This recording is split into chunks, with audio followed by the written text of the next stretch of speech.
Nek osnutek ste danes predstavili, kaj si sploh obetate od te strategije? V prvi fazi je strategija vedno dokument, ki služi kot neke vrste okvir, v okviru katerega bi se naj potem celotni razvoj družbe v neki lokalni skupnosti, v nekem okolju razvijal. V dosedanji proceduri je pravzaprav na teh delavnicah je bilo marsikaj že opravljenega, marsikatere ideje so že vnešene. Seveda je pa po drugi plati tudi potrebno, da ti nekdo iz drugega okolja nastavi ogledalo, da ugotovimo realno stanje, kje smo. Torej, najprej ugotoviti realno stanje, kje smo, vnesti ideje, ljudi, pobude in na osnovi tega izoblikovati dokument, ki nam bo služil, kot sem že rekel, kot neki osnovni okvir. Seveda to ni izvedbeni akt, to je usmeritev za delo v bodoče in tudi za razvoj naše lokalne skupnosti. No, ta dokument se bo zagotovo skozi naslednje mesece še dopolnjeval in razvijal pred dokončnim sprejemom na občinskem svetu, ki bo pa nekje v pomladanskih mesecih, takrat, ko bo že bolj toplo. Svetniki mogoče malo opozarjajo, da v bistvu dokument sam po sebi je dober, je pa v bistvu to, kaj je zapisano, pa veliko težje uresničiti, ne? Ja, jaz razumem te bojazni posameznih svetnikov, pa vendar, če dobro pogledamo ta dokument in če razumemo namen takšnega dokumenta, potem pravzaprav, rekel sem že, da to ni izvedbeni dokument, da bi nekaj morali storiti čez noč, ampak je treba imeti osnovne smernice, kaj bi pa želeli imeti, to pa je le potrebno pripraviti, zapisati in se potem seveda tega tudi držati. Koliko ta izdelava strategije? Sama izdelava stane 16.000 evrov, kar je, če primerjamo z podobnimi strategijami, podobnimi dokumenti, pravzaprav relativno nizka cena, kajti vajeni smo že, da vsaka projektna dokumentacija, kakršnakoli, predvsem tehnična, stane najmanj 50.000 evrov. Pripravljate se na podelitev koncesije za pomoč družinam na domu, pa me zanima, v bistvu zdaj je bilo že v drugi obravnavi, prvi so opozarjali tudi na to, da bi se naj občina na nek način zaščitila, da tismo, ki boste podelili, da se mu lahko tudi odzame. Zdaj v bistvu do druge obravnave, kako ste to zagotovili? V bistvu je postopek sprejemanja vsakega dokumenta, predvsem pa odloka na občinskem svetu, vedno dvofazen.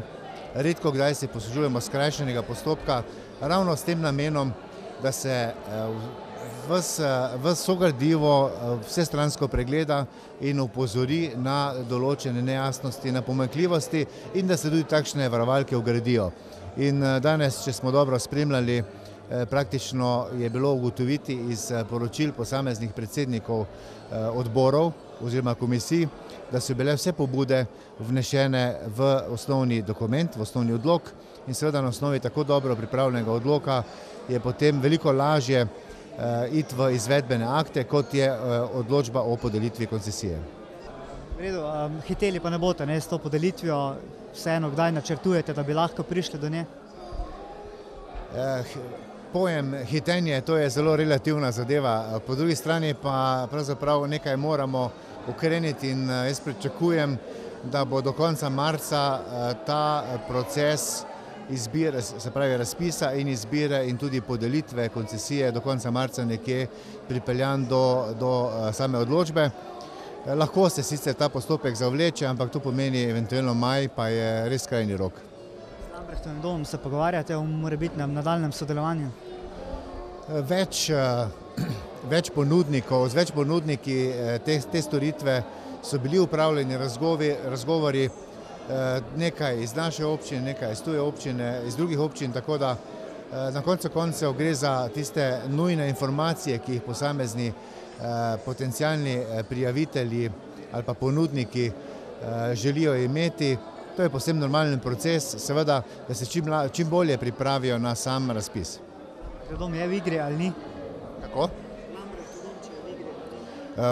Ne samo Lambrechtovi dom, vsi so v igri. Vsakdo, ki bo imel interese, bo lahko prijavil na razpis.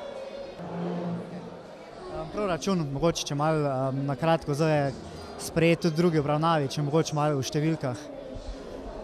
Ja, proračun je od prvega pa do drugega branja doživel to spremembo. da je sedaj 17 milijonov pa približno 200 tisoč evrov, kar pomeni nekaj več kot 30% nominalno povečanje v primerjavi z veljavnim proračunom, se pravi s proračunom v letu 2011. Je pa res, tako kot smo že pri prvem branju ugotavljali, da je pravzaprav realno nižji. Za tisto splošno porabo je nižji. To povečanje beležimo predvsem na račun uspešno pridobljenih sredstev na različnih razpisih in ta sredstva so pravzaprav strogo namenska, tako da za vse ostale uporabnike, tudi za izpolnjevanje zakonsko določenih obveznosti lokalne skupnosti, pa je realno na voljo približno skoraj 10% manj denarja. Pa vendar z vsemi temi postavkami, ki so zapisane, jaz pričakujem, da bomo preživeli povsem normalno leto, seveda ob predpostavki, da bodo te zapisane številke predvsem strani državnega proračuna, kar se tiče primerne porabe in pa tistih določenih sredstev iz naslova kohezijskih sredstev, iz razpisa, potem po 23. členu Zakona o financiranju občin, da bodo ti prilivi normalno pritekali. Občina se bo tudi zadolžila dodatno, da bo zagotavljala te svoje deleže pri teh evropskih projektih? Ja, danes je to že kar menda tretja pripomba oziroma vprašanje, zakaj se bomo zadolžili. Gre za enostavni izračun, ne gre za konkreten projekt, gre za zagotavljanje lastnih sredstev pri posameznih projektih. In jaz se včasih pošalim, da se pravzaprav zadolžujemo za izvajanje tistih manjših projektov, če smo malo obrnemo na šalo. Ko seštejemo prihodke in odhodke in tiste projekte, za katere smo se odločili, da bodo v proračunu, potem pa zmanjka teh 550 tisoč evrov in zato je predvideno zadolževanje na obdobje 15 let. Koliko še ima občina v bistvu rezerve pri zadolževanju? Rezerve je še kar nekaj, predvsem glede na to, da stanovanjsko podjetje bo v kratkem sprovedlo, je v zaključni fazi razbremenitev izdanih poroštev za njihove kredite, tako da je rezerve še dovolj in tudi v luči tega nekako pričakujemo tako imenovani 6. razpis Sklada za razvoj regij, ki pa seveda v tem proračunu v tem trenutku še ni vključen. Od prve obravnave do druge ste uvrstili tudi avtobusno postajališče na Mlačah.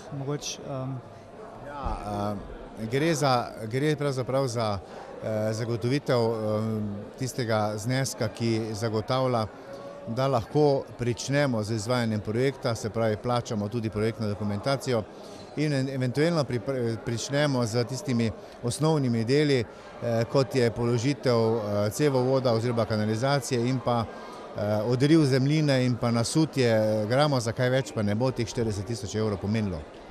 Avtobusnega postajališča še drugo leto ne bo? Drugo leto zagotovo še ne more biti zgrajeno, je pa pozitivno to, da je postopek stekel, da bomo drugo leto pri pripravljanju proračuna seveda rekli, projekt je v izvajanju. 2, 3 tiste največje projekte, ki bojo naslednje leto? No, največji projekt zagotovo in tudi zgodovinska investicija, pričetek gradnje centralne čistilne naprave skupaj z tistimi skoraj 10 kilometri primarnih vodov. Potem je tu gradnja širokopasovnega omrežja, nadaljevanje in zaključek v naslednjem letu. Omenili smo že pred časom projekt čezmejnega sodelovanja z Republiko Hrvaško, kjer gre za tistih 180 tisoč evrov za posodobitev javne razsvetljave v Ločah in okolici in pa seveda glavni cilj do septembra naslednjega leta zaključiti z obnovo starega trga v Slovenskih Konjicah. To so ti največji projekti.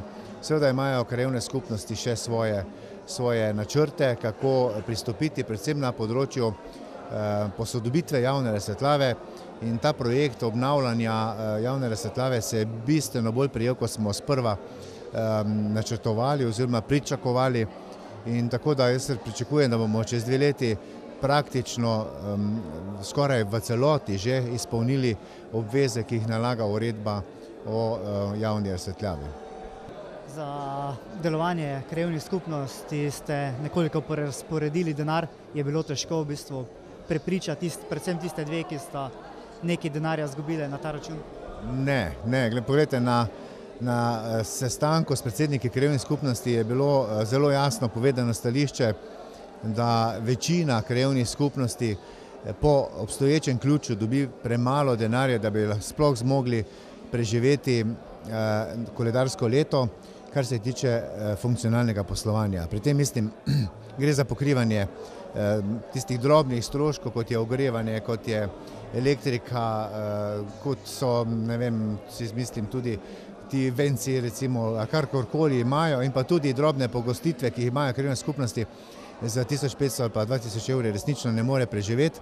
In tudi predsednika največjih krajevnih skupnosti, ki sedanjo spremembo izgubljajo del sredstev, Slovenske Konjice konkretno 12.500 evrov na letni ravni in pa Loče približno 2000 evrov, so razumsko gledano razumeli in podprli, ampak pravi, seveda pa nismo veseli, da se na ta način sredstva znižujejo in da z nekim veseljem takšnega ukrepa ne morajo javno podpreti. Nekje v razmišljanju pa je bila podpora pravzaprav enotna.